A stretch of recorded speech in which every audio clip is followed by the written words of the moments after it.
Woof woof! Hello everybody, Shuffle Woof here with a new album review. Today we will be discussing the new BAGEL FANCLUB album, It's Nothing New. BAGEL FANCLUB, the brainchild of K.B. Calabash and River Everett, is an electronic band known for their experimental edge. Right out of the gate, they were delivering crazy, breakcore projects like How Are Your Cars Driving and Acorn Out of Bounds, having fun with breakbeats, while also playing with genres like chiptune and gabber. On poor county ground, got even weirder, the band flirting with some big beat while sounding more avant-garde than ever. In my last review of their work, I really enjoyed the band's development, my favorite place to work, showcasing a fun and focused sound I sincerely hoped would carry over onto a full LP. I am so happy to say that my dream came true, and they do this with flying colors on It's Nothing New.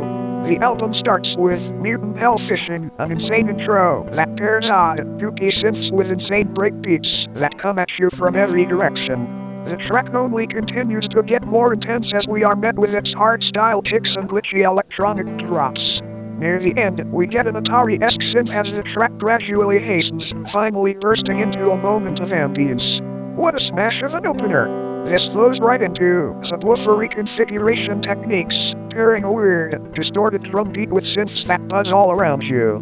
The track feels very left field, with its odd chord stabs and eerie synths, on top of the percussion that only continues to get more interesting as the track progresses. I love how detailed this is. The overblown drop at the end is very warranted with how exciting the ride has been. The next track, New Jack Swing, in 10 words or less, is he I am familiar with, as it appeared on their last EP. I still think this is amazing, what with its stark beats and unsettling vocal sampling. The drum variations are fun all over this thing, BAGEL FANCLUB veering into gabber with the track's initial drop. This one is dynamic, distorted, and fun, just as much as it is a brain-tickling oddball banger. Following this is the equally impressive title track, It's Nothing New, which does an even better spin on the synth tones I was such a big fan of on their last EP.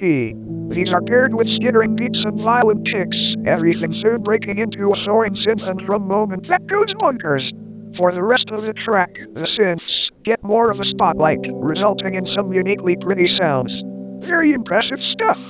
This flows right into the next track, Psychedelic Trance, which tones down the production to make way for some vocal work.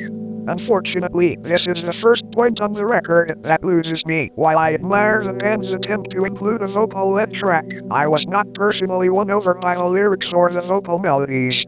I also feel the vocal effects that were added distract from the performance, even if they do fit with this album's weirdo qualities in concept. Additionally, I feel the first half of this track's production is some of the most tame we get on It's Nothing New.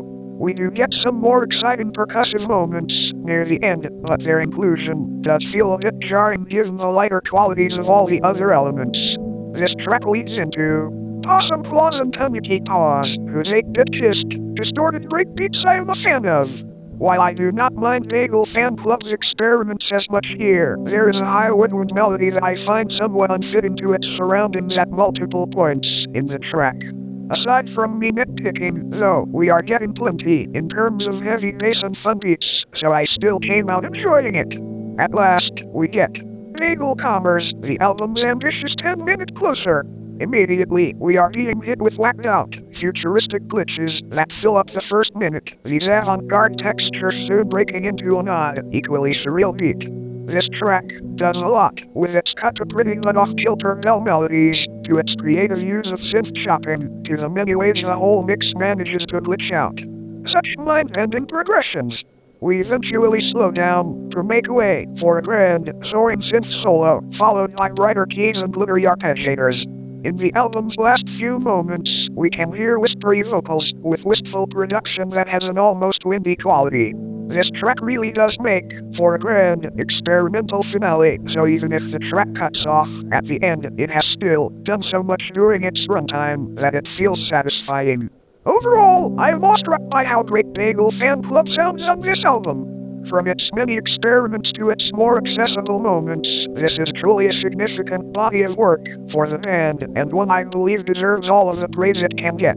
Seriously, this is not your typical breakbeat project, go listen to this underrated banger of an album. It's nothing new, it's clearly made with love for all fans of avant-garde, weirdo electronic music, and I am confident no other record this year will succeed to be as daring while sounding as good. BAGEL Fan Club, you shuffled my woofs. Woof woof.